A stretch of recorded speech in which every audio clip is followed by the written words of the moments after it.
The Meaning of Liberalism. Robert H. Jackson. Solicitor General of the United States. Address before the Liberal Voters League of Montgomery County, Rockville, Maryland. December 22, 1938. Narrated by Skeptical Waves. I am glad to join with you in honoring your guest of honor, David J. Lewis. He has been an inspiration to forward-looking people everywhere for a generation.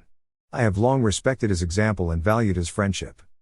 Likewise, I am glad to speak to a group whose purpose, as I am informed, is to be liberals without ceasing to be Democrats, and to be Democrats without ceasing to be liberals. Since I am a stranger to any local aspects of your endeavor, I can be most helpful in discussing some of the attributes of liberalism which do not depend either upon time or personalities, or even locality. In a section where Democrats were so few as to be almost curiosities and were so unpopular as to be almost denied the protection of the game laws, my family have been consistent Democrats because they found in the position and in the promise of the Democratic Party an answer to their aspiration for a liberal government. I never knew a Democratic victory for a local official where I have lived. I never practiced before but one elected Democratic judge in the courts of my county and district. I was always given to understand that, by being a Democrat, I could never hold a public office, and had always expected the prediction to be true. Under these circumstances, when one generation hands a democratic tradition on to another, it leaves also a legacy of fighting faith in something rather deep, something that lays hold of loyalties that take no account of defeats. That is a belief in the kind of government which the nation has had, with only rare exceptions, only from presidents elected by our party. Political liberalism as an attitude has dominated the constructive administration of Washington and Jefferson, of Jackson and of Lincoln, of Wilson, and of Franklin D. Roosevelt. It is democracy at its flood tide, just as conservatism is its ebb. They are apt to alternate in political history. But as an influence it is never destroyed by elections, and when it is out of office at the ebbing, it is gathering force for the next flood tide. Witness 1920 to 1932. Liberalism is not a particular measure or platform, but is rather an underlying attitude towards all problems and platforms. Hence, it is timeless and always needed. Its program is never a finished one. Liberalism is difficult to define and limit because it is a continuing attitude toward problems of government, rather than merely a fixed code of principles.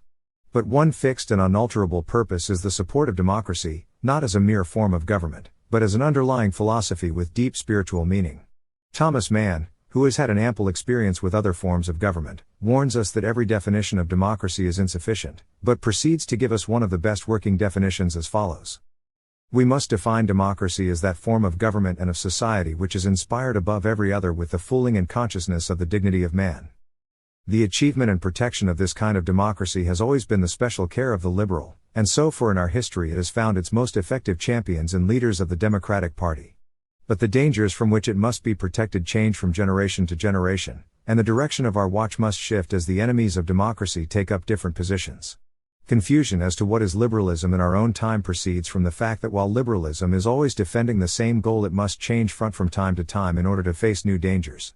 It is this kind of confusion, for example, which enables John D. M. Hamilton, with a perfectly straight face, to place a wreath on the tomb of Thomas Jefferson. In the Jeffersonian era, the dangers to democracy were only political dangers.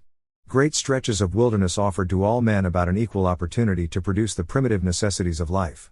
It was a tough life, but so far as making a living was concerned, there was a pretty general equality of hardship and a general distribution of poverty. In that day, if men sought to oppress other men, they used government for the purpose, and it was against government that safeguards were erected. In order to protect the individual, the Constitution concerned itself with legalistic and political rights. It ignored pretty generally the economic conflict which was then perceived but vaguely, if at all, because it was only beginning to arise. The fundamental rights which the Constitution guards are those necessary to the individual's sense of personality, his right to speak freely and to print his views, his right to worship in his own way, to be secure in his own home, to acquire and possess property, to petition his government, to be tried for crime only by his fellow men, and to participate through representation in the shaping of the policy of his government. The liberals of Mr. Jefferson's time fought to incorporate in our Constitution those pledges to respect, to this extent, the dignity of man. As frontiersmen, with an unexploited continent before them, they regarded these prohibitions upon government as sufficient to assure the self-respect of men and women engaged in planning on this continent a predominantly agricultural civilization. The liberal thought of that day regarded as its great task the establishment of a Bill of Rights which would give government no power to break down the spiritual values of a democratic society. In time these principles came to be accepted even by conservatives, and all administrations in our history have shown a fairly high degree of fidelity to those limitations on the power of government affirmatively to invade the rights of individuals and of minorities. Exceptions would, of course, have to be made of the Federalist alien and sedition hysteria under John Adams and of the lawlessness of Reconstruction days. And I do not feel any too happy about the extremes of World War days.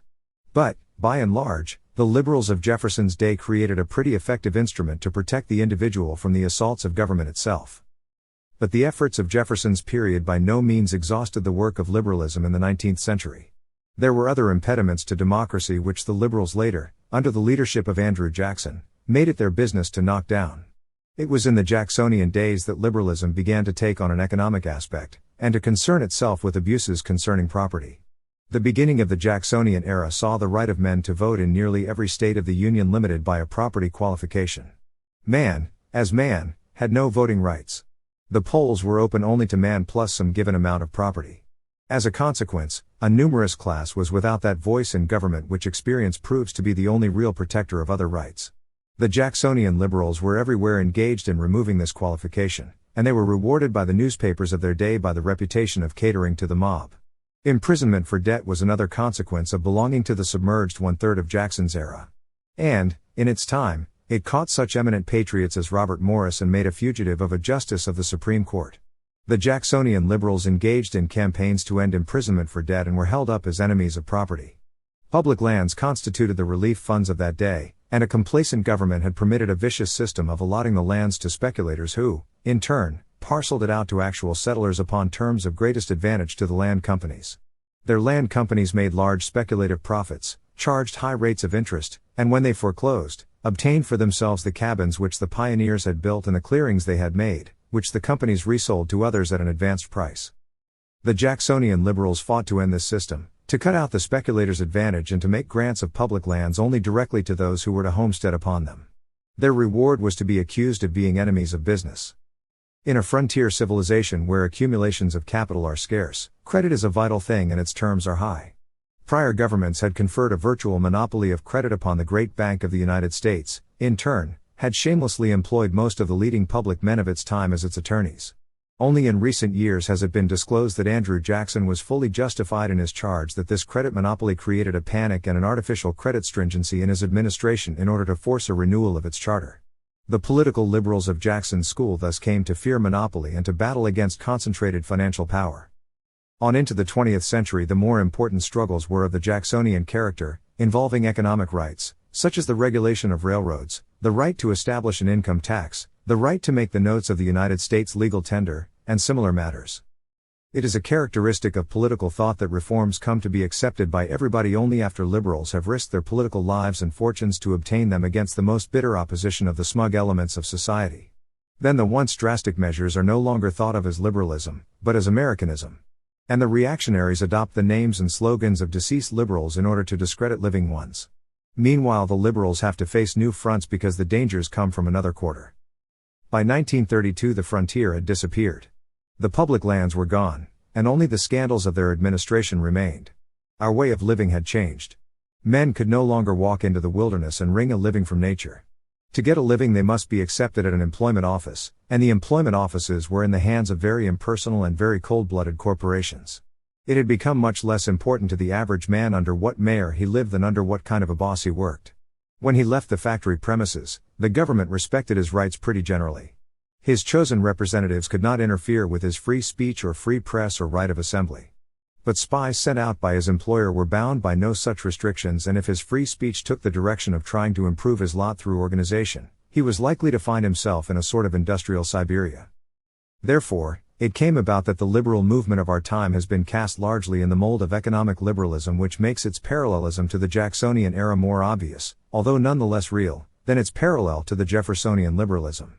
The liberalism of our day is concerned with the right of men in industry to be free from unfair labor practices, to enjoy the privacy of their individual lives without the invasion of labor spies, the right collectively to bargain, the right to have some security of tenure in their jobs against arbitrary dismissal, and the right to a place in our economy where they can apply their labor in return for the commodities which labor produces. And we are also concerned with the right to see that the surplus of production, above what labor consumes while producing, is in a proper proportion applied to protection against unemployment and against dependent old age, against industrial accident, and against illness. The modern problem is to make the economic system serve the social system, instead of master it, to bring about such a distribution of the products of industry as will protect an American way of life in the homes of the workers. Incidental to this are many problems, in the detail of which men may disagree, but by and large, the liberal looks first to the effect of a given measure on the social system and on the lives and welfare of the people. The organs of publicity are almost entirely in the hands of the opposition, and a favorite method of discrediting the liberal is to luridly overstate his true purposes. We have repeatedly been charged, for example, with being hostile to business and seeking to destroy private enterprise. What we have tried to do is to preserve private enterprise by destroying the abuses which prey upon it and eliminating the practices by which certain parasites, who call themselves businessmen, prey upon legitimate business. We seek to eliminate dishonesty and fraud in the sale of securities, false valuations and manipulations or power properties. We seek to stop some businessmen from destroying other businessmen by unfair competition and monopolistic practices. To try to get this sort of parasitic practice off from the back of business is no more hostile to business than it is hostile to a dog to try to rid him of fleas. I suppose that it would be the most useful service to liberalism if we could devise some authoritative way in which to make a frank and adequate formulation and statement of the philosophy, the ultimate purposes, and the immediate proposals of American political liberalism. Lacking a vehicle for such a collective statement, on which we would probably have some difficulty in agreeing, we must look to the acts and words of our leadership for unambiguous liberalism that cannot be confused by the honest and informed with communism or socialism on the one hand or with fascism or undemocratic aims on the other. And we will have to rely on such agencies as your club to disseminate the story and to see that these who lack honesty do not succeed in misleading those who lack information. And the first necessity in avoidance of confusion to the others is to be quite clear about our purposes ourselves. The chief abuses which liberals have to fight today are economic, related to property and the ways by which property is acquired. This makes it particularly easy for those who want to shelter the abuses to misrepresent the attitude of the liberal towards property itself. The liberal concepts the main outlines of our existing economic system as desirable and as destined to endure at least for some generations. He accepts and champions the right to use one's talents and efforts to produce, acquire, and keep property, and the right of capital to a fair return for its work. This means a definite rejection of communism, socialism, and fascism. To this extent we incur the contempt and bitterness of extreme left-wingers who regard us as conservatives. And I am inclined to agree with them that the liberal movement in America today is simply an intelligent and realistic conservatism.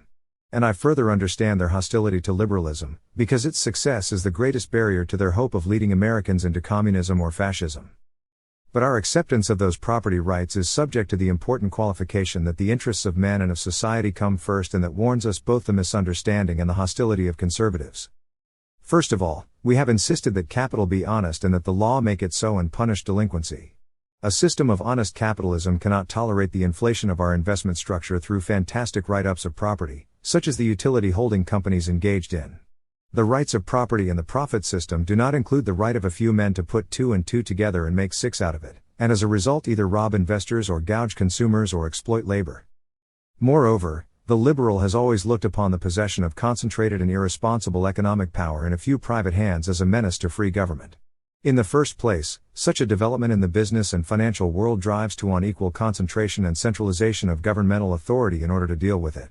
And we cannot be complacent toward the gathering up by a few men of power to control commodity distribution and wage levels and the standard of living of working people and the resources for creating electric power and the control of credit and those other elements which make up our economic life. The liberal insists on a Bill of Rights which will rigidly protect the individual and the minority against encroachments by the government and those elected to exercise power. But the liberal does not stop here. He insists that the government shall also have an exercise power to see that the rights of the individual and of minorities are not encroached upon by private economic power. The hope and usefulness of our party rests in its loyalty to its liberal tradition, which is an inheritance that enriches not only all Democrats but all Americans.